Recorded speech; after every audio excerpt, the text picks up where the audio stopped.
날씨가 더워지기 시작하면은요, 꼭 공통적으로 나타나는 TV 드라마에서 나타나는 현상이 있습니다. 어떤 주제들이 자꾸 나오기 시작하면요, 남양특선 이런 게 나옵니다. 그래서 괴기 영화, 괴기 드라마, 뭐 귀신에 관련된 어떤 하여튼 그런 영적인 어떤 그런 존재에 대한 관련된 것들이 막 나옵니다. 그래서 우리 등골이 오싹해가지고 더위를 잊어버리게 하기 위해서 그런 남양특선 같은 그런 공포물 비슷한 스릴러, 뭐 공포물 이런 류의 것들이 나옵니다. 그래서 약간의 두려움을 가지면 사람들이 그곳에 몰입하다 보면 더위를 잊으니까 그렇게들 합니다. 또 요즘에 우리 대한민국 가운데 조금 걱정되고 우려스럽고 약간 두려움을 갖게 하는 상황들이 지금 시국이 그렇게 전개되고 있죠. 북한이 뭐 어린애가 떼쓰는 것 같아요. 어른 대한민국한테 어린애 북한이 떼쓰는 것 같은 느낌이 드는데요. 그렇게 합니다. 그래서 사람들이 무엇인가 우리가 말하는 난리가 나면 두렵고 떨리고 안 났으면 좋겠다 이런 생각을 합니다.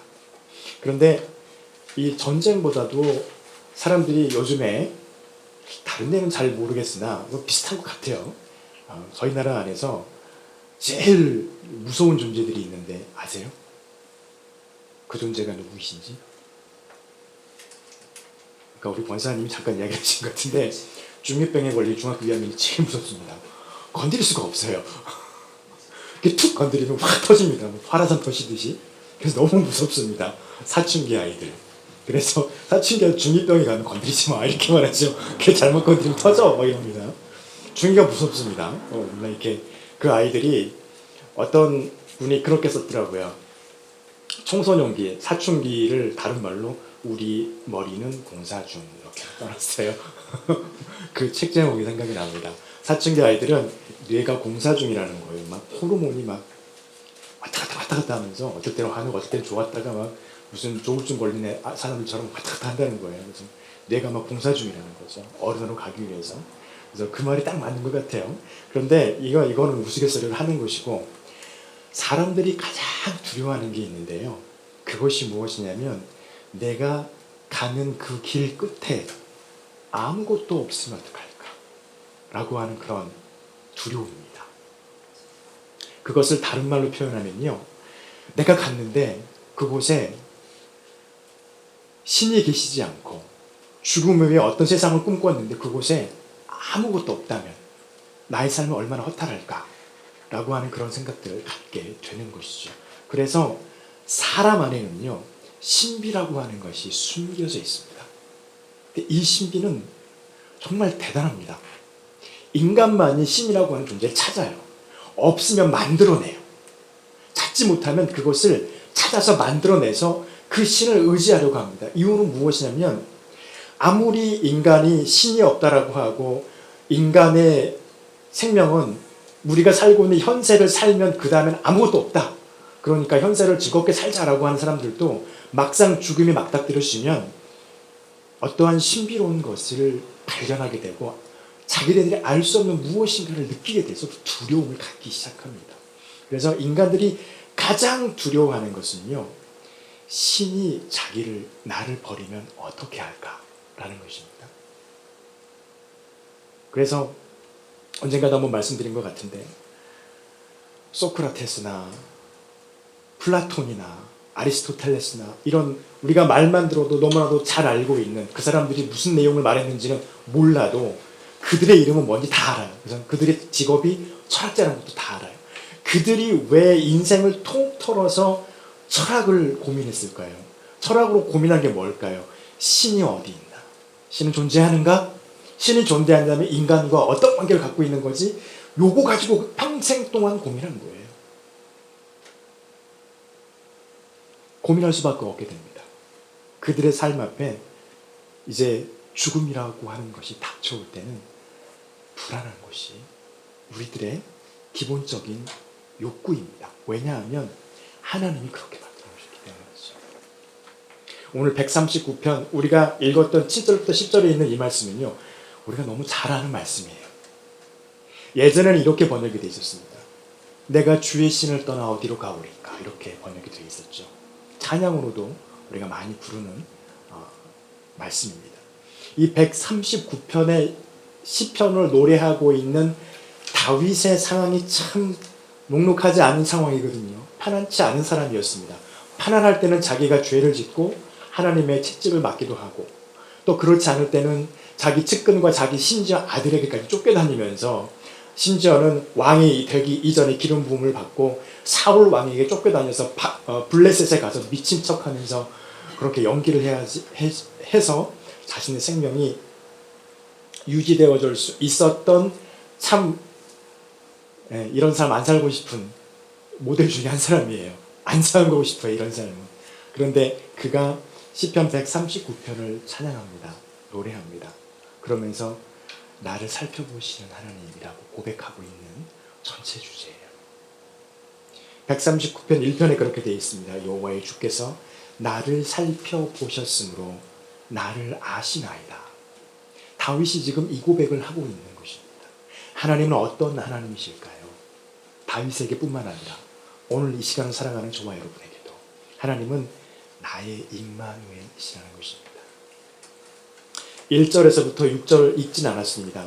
여기 보면 주께서 내가 앉고 일어서는 것도 아시고 내가 나의 생각도 밝히 아시고 내가 가는 길도 아시고 내가 누워있는 그 자리도 어느 곳인지 아시고 내가 무엇인가 행동을 할 때 그 행동을 하는 것도 주님께서 아시고 계시고 내 속에서 내가 그냥 생각만 하고 있는 것도 주님께서 아시고 계십니다. 라고 말하고 있습니다. 이것은 무엇입니까? 한시도 하나님이 우리를 떠나지 않는다는 말씀이시죠. 아까 우리 찬양했잖아요.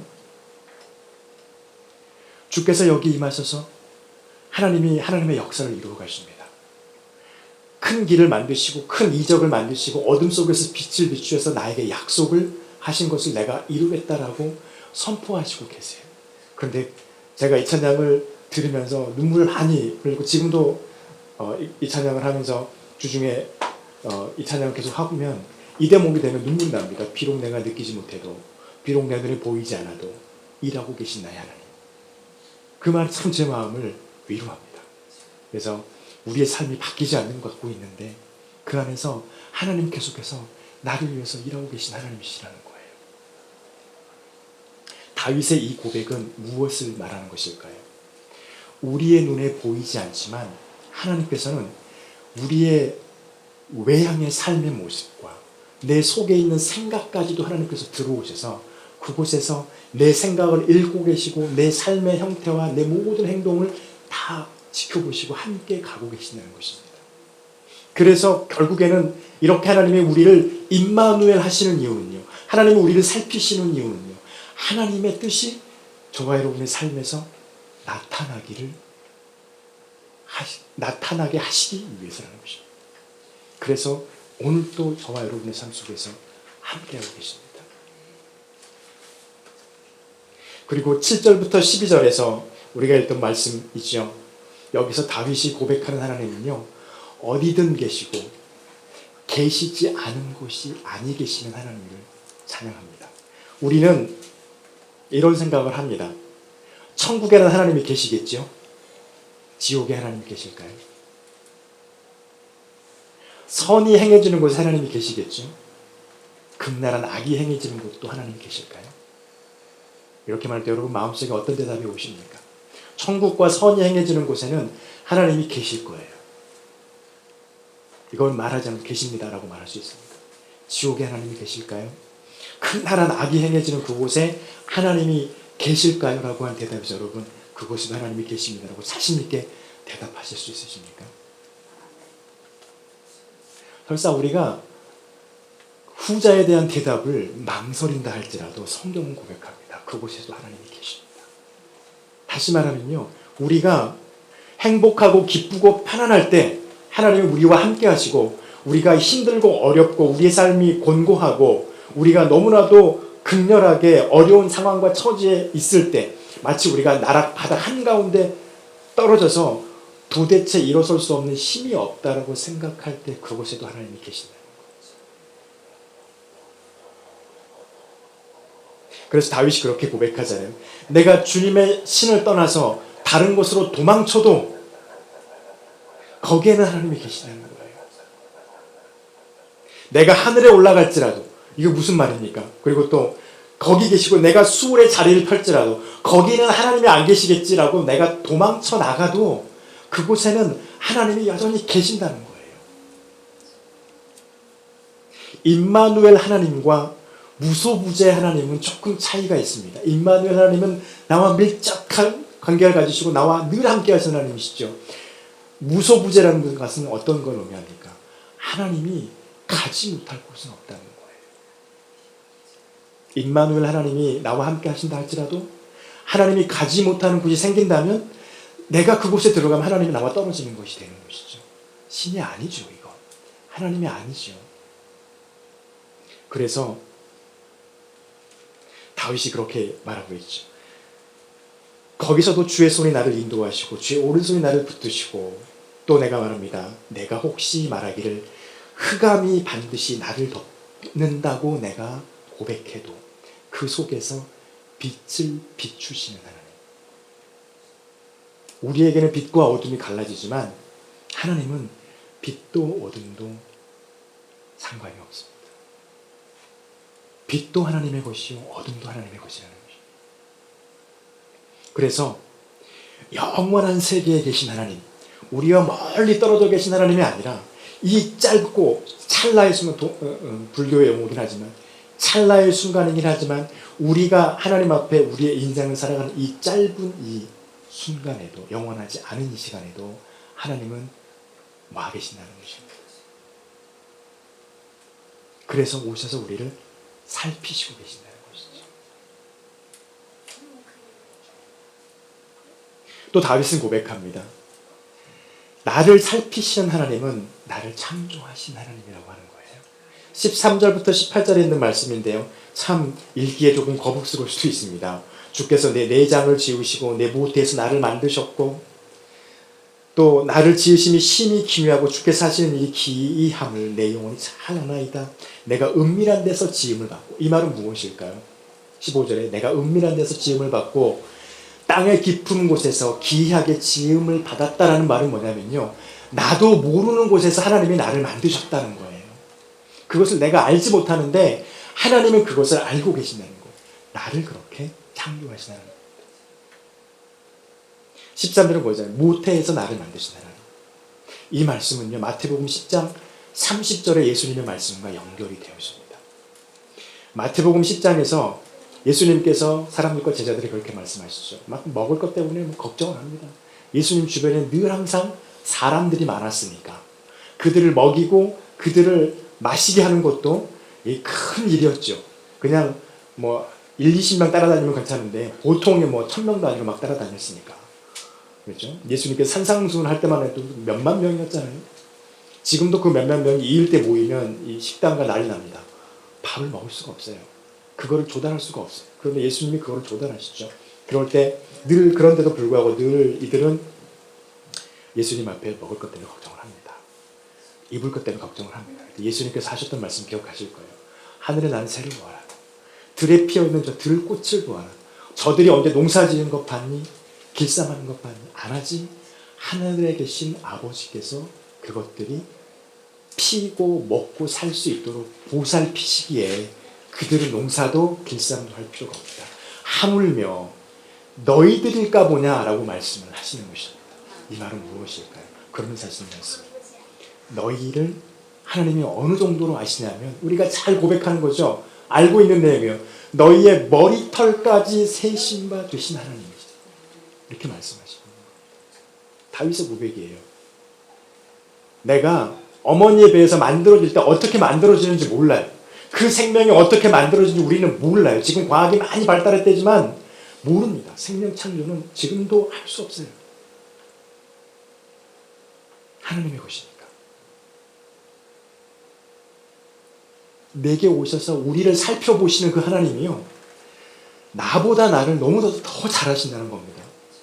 다윗의 표현 그대로 하면 여러분의 생명이 창조되기 전에 여러분이 어떻게 창조됐는지 기억하세요? 엄마 뱃속에서 어떻게 자리 잡았는지 기억하세요? 요만한 게 수정체가 돼가지고 그게 막 자라면서 어떻게 자랐는지 다 기억하지 우리는 몰라요. 그저 우리가 기억하는 거는 4살, 5살 때 이후로는 다 잊어버려. 그 이후. 그 이후만 기억합니다. 어떨 때는 잊어버렸다. 어떨 때는 또 다시 기억이 났다가. 그런데 하나님은 우리가 기억하지 못하고 우리가 보았을 때 아무것도 아닌 아주 사소한 것까지도 하나님은 기억하고 계신 하나님이에요. 근데 그것도 기억이 아니라 만드신 하나님이라는 거예요. 그 하나님이 저와 여러분을 살펴보고 계신다면 우리는 든든한 우군이 생기는 겁니다. 감히 누가 우리에게 와서 우리를 흔들 수 있겠습니까? 그런데 재밌죠? 다윗이 이 고백을 할 때가 다윗의 삶이 편할 때가 아니라는 말이에요. 나라가 뭐 망성해가지고요. 그렇게 막 편안하게 살고 있을 때가 아니에요. 좋게 다니고 있을 때였고 전쟁할 때였고 그의 삶이 편하지 않을 때 이런 고백을 합니다. 그리고 19절부터 24절에서 하나님이 우리를 살펴보시는 이유 가장 중요한 이유가 하나 말씀을 하십니다. 무엇이냐면요. 우리를 거룩하게 하기를 원하시는 하나님이라는 것입니다. 거기 보면 19절에 하나님의 주께서 반드시 악인을 죽이시리다 이렇게 되어 있습니다. 또 20절에 보면 그들이 주를 대적하여 악하게 말하며 주의 원수들이 주의 이름을 헛되이 맹세하나이다. 여호와여 내가 주를 미워하는 자들을 미워하지 아니하며 주를 싫어 일어나는 자들을 미워하지 아니하나이까 하면서 하나님이여 나를 23절에 나를 살피사 내 마음을 아시며 나를 시험하사 내 뜻을 아옵소서 이렇게 말합니다. 그리고 24절에 내가 무슨 악한 행위가 있나 보시고 24절에서 고백하죠. 내가 무슨 악한 행위가 있나 보시고 나를 영원한 길로 인도하소서. 하나님께서 우리에게 오셔서 우리를 살펴보시면서 내게 임마누엘이 되신 이유가 무엇일까요? 하나님이 임마누엘로 우리에게 오셔서 하나님은 무소부재한 하나님이 가지 못하는 곳이 없고 계시지 않는 곳이 없다라고 고백하게 하고 그곳에 늘 우리와 함께 계시는 그 하나님이 그렇게 우리에게 계시하는 이유가 무엇일까요? 창조하셨기 때문에 사소한 거 하나까지도 다 알고 계신 그 하나님이 저와 여러분을 살펴보시는 이유는 무엇일까요? 하나님처럼 되라는 것입니다. 24절의 고백이 저와 여러분 가운데 있으라는 것입니다. 하나님 내 행위를 살펴보셔서 내 안에 악한 것이 있다면 나로 하여금 영원한 길로 거룩한 길로 갈 수 있도록 인도해 주십시오. 이를 위해서 하나님은 저와 여러분을 살펴보고 계십니다. 그리고 이를 위해서 하나님께서 예수 그리스도를 저와 여러분에게 보내주셨습니다. 그분을 믿고 성령 안에서 하나님처럼 너희도 영원한 길 가운데서 벗어나지 않고 그 길 안에 머물러 있기를 성령으로 우리를 일깨우시고 가르치고 깨닫게 하십니다. 그러기 위해서요. 하나님은 저와 여러분을 곁에 그냥 붙어 있는 게 아니라 바짝 붙어서 찰떡같이 딱 달라붙어서 떨어지지 않고 계십니다. 여러분 한 가지 또한 중요한 것이 있습니다. 내게 오셔서 살피시는 그 하나님은요. 내가 요청하고 저와 여러분이 요청해서 하나님이 우리에게 오셔서 우리를 살펴보시는 하나님이 아니라는 것입니다. 하나님께서 우리 가운데 오셨고 하나님께서 우리에게 손을 내미셨고 하나님께서 우리에게 그 손을 잡게 하셨다는 것입니다. 그래서 임마누엘이 하나님 되셨습니다. 늘 내가 가는 그곳에는 하나님이 늘 계신 하나님이 무소부재 하나님이 되셨습니다. 나를 너무나도 잘 알고 계시기에 내 안에서 나를 살펴보시는 하나님이 되셨습니다. 그로 말미암아서 하나님의 거룩한 길에 들어서고 그 길에서 영원히 벗어나지 않기를 원하시는 하나님의 그 뜻을 우리로 알게 하시고 그 길 안에 머물게 하시는 하나님이십니다. 이 우리를 살피시는 하나님이 여러분의 삶 가운데서 여러분의 입술의 고백에서 영원히 우리의 삶이 끝날 때까지 그치지 않는 우리의 신앙이 되시길 간절히 축원합니다. 기도하겠습니다.